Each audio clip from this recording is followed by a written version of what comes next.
Thinking, where are we? One of the things that people hated about moving out to Castlemilton Pollok was you broke up community. And all their friends and all their family that they lived together and all the places that they went to and all the pubs that they went to and the cinemas and the shops, they lost.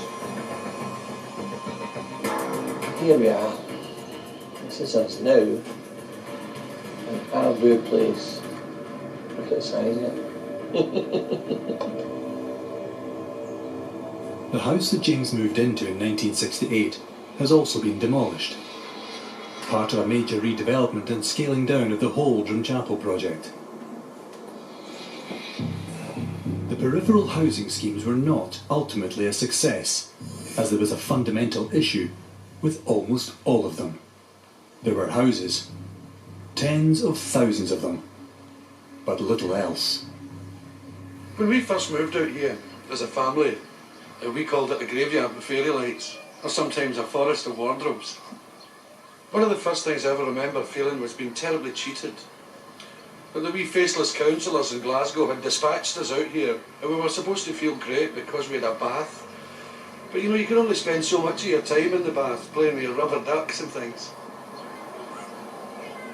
There was no youth clubs, there was no kiddies play parks or anything like that. There was just nothing. I mean, I dare say the council thought they had this wonderful idea, you know, about making a dry area, you know, and having this lovely tree thingy park so people could walk round about it and say, oh, what a lovely tree. Do you recognise that tree? No, it could be a rowan tree, but I'm not sure. We played football on it. Police came and chased us away. When they moved these people out there, the houses initially were alright, but they didn't actually have facilities. This is the big problem. Some of them for like 15, 20 years didn't have a shopping centre. So you had to come back into the city. And people of a certain generation, certain age will remember all that was left of the Gorbals was the tarmac roads, the pavements, and these wee stumpy pubs that were all over the place. And these wee pubs, you say, why are the pubs still here? Nobody lives here. Who's coming here? It was people from the estates were going back to their old pubs because that's where they met all their friends. Thousands of homes in Glasgow were now being destroyed for the lack of a toilet, in favour of new housing schemes that were becoming increasingly unpopular. But the city had no other plan on the table. Then, in 1968, the storm struck, and in the months following the disaster, everyone at the corporation and the Scottish office became more and more worried at the picture which was emerging. The storm had thrown the whole housing problem into sharp relief. The disaster of the storm just focused people's minds on how poor so much was, and that no matter what they did, they were never going to solve this problem. They needed investment, vast investment, this thing, and the money simply didn't exist.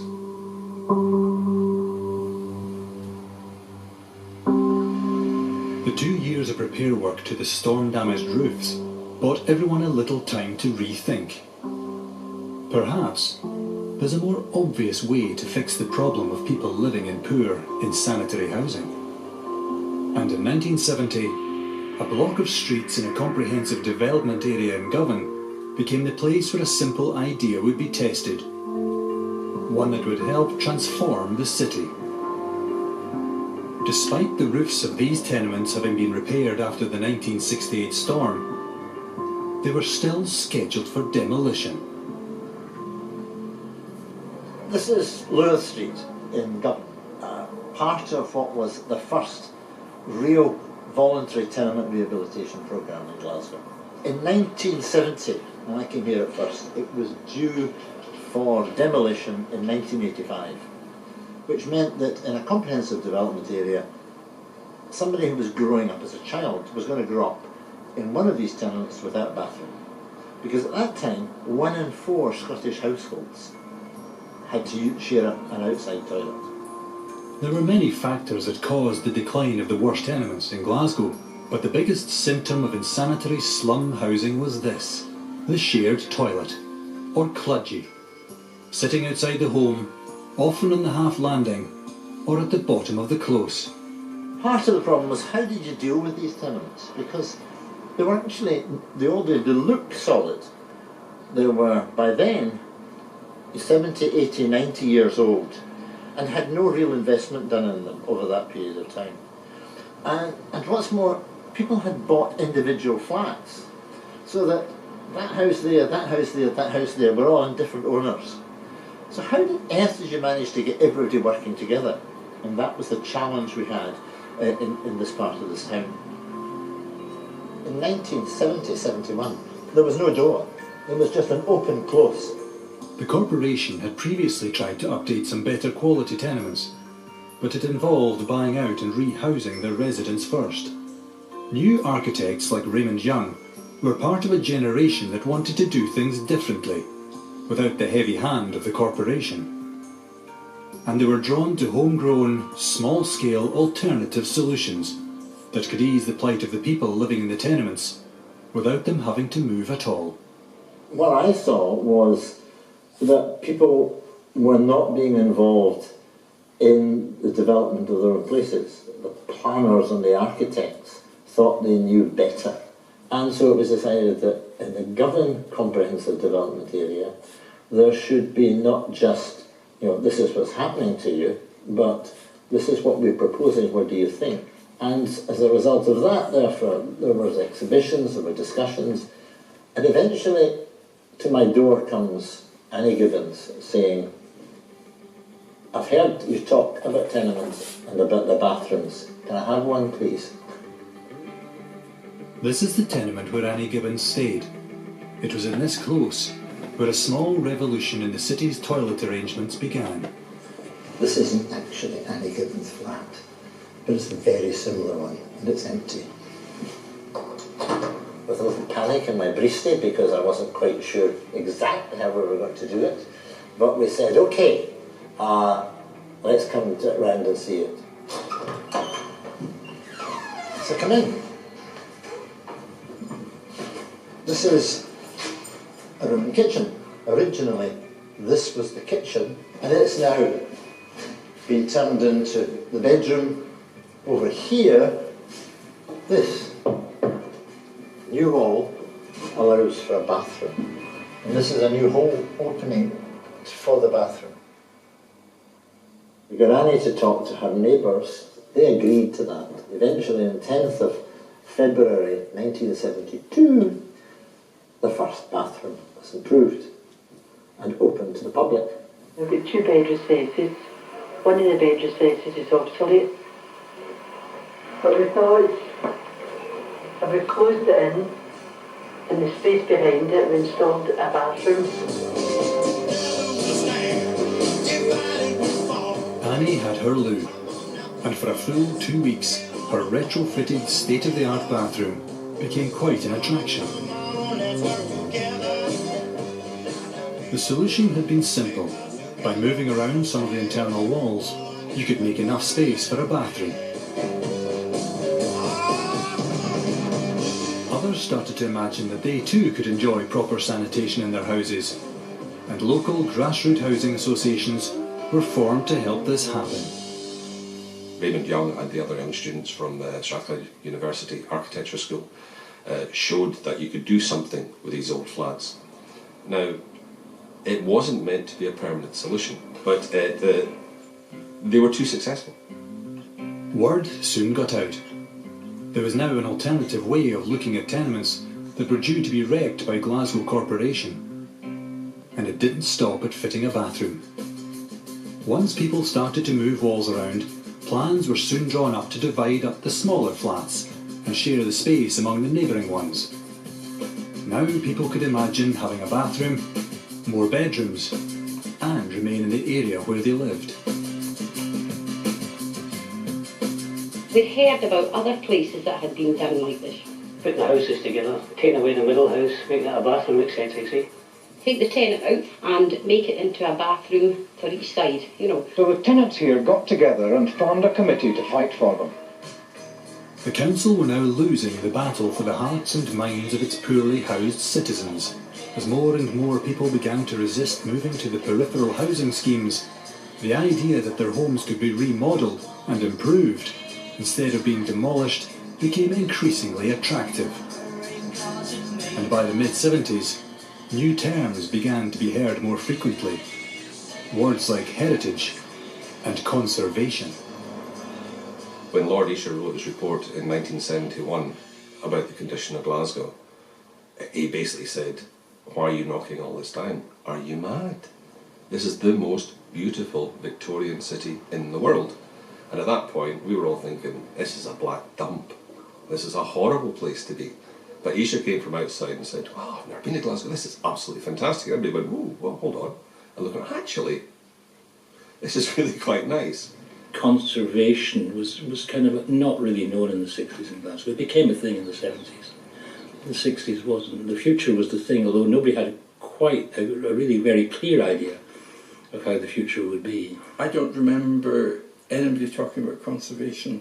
The word does seem to just emerge. Glasgow was full of Macintosh that was being neglected at that time. Nobody cared about it. It's unbelievable now. The auction rooms were full of Art Nouveau stuff that was being chucked out. You know, we were buying stuff for pennies. Our mirror in the hall, for example, which is superb, sort of pewter Art Nouveau.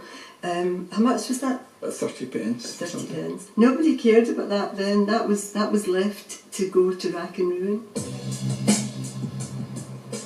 The introduction of home improvement grants in the mid-1970s empowered owners rather than the council to sort the problems of insanitary housing. Attention quickly turned from matters lavatorial to matters environmental. We started looking at the city as an object of beauty, as an object of worth. The second part of that was the stone cleaning of the city in the 80s. The decade of the scaffolder and the sandblaster had arrived. The Clean Air Acts of the 1950s and 60s meant that Glasgow could now shed its ugly black cloak without getting dirty again. That was a remarkable change, absolutely remarkable change. There was sandstone and there was red sandstone. Later it became yellow sandstone when they were cleaned, and when the estate agents began to write their copy, it became blonde sandstone. The stone cleaning was an absolute revelation, because Glasgow, it was under a black shroud before, and you just didn't look at the buildings. It was just black everywhere, and you knew there were big buildings, you knew there were big stone buildings, but all you saw was a big dirty black facade. And when they cleaned them, especially the old Glasgow buildings, the ones with the cream sandstones, you suddenly looked at them, and it was like someone had switched the Christmas lights on all year round. The city was changing. It was now less overcrowded, as many had moved to new towns outside the city, and the charm of its buildings were easier to see now the black cover of pollution had been blasted away. Crucially, the shame of slum housing was also, at last, disappearing. With a new confidence, Glasgow lifted its head and told the world that it was now miles better. Today, Glasgow's Miles Better campaign went national. It's a campaign to tell the world that Glasgow, basically, is miles better than it used to be. As a result, the world saw a more optimistic and playful city. Over 4 million came to visit the city at the Glasgow Garden Festival, the first event of its type to be held in the city in 50 years. Its significance in the rebirth of Glasgow was underlined 2 years later, when something previously unbelievable happened. Scotland's largest city, Glasgow, has been officially named Europe's cultural capital for 1990. Jacques Chirac, the mayor of Paris, last year's culture capital, handed on the title, and he spoke of the formidable renaissance of Glasgow.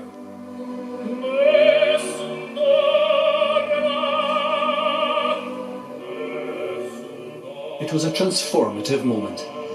All of Europe's attention was now focused on a city that had, up to that point, a terrible reputation of blackened and filthy slums, set in a depressed landscape of destroyed buildings and failed housing schemes. Now, opera singers were entertaining huge crowds as part of a major cultural event. Glasgow, Scotland, Britain, and the rest of Europe all celebrated the phoenix-like rebirth of the city.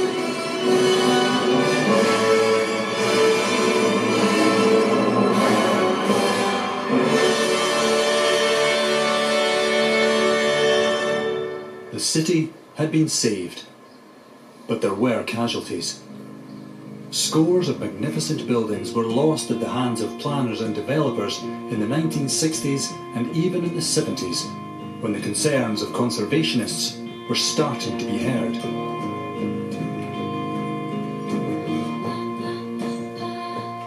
The storm of 1968 marked the end of the utopian dream and the municipal desire to create the most modern city in Europe. It's taken 50 years, but most of the buildings being destroyed now are those from that time. The tallest are chewed up by giant machines or blown up in dramatic style.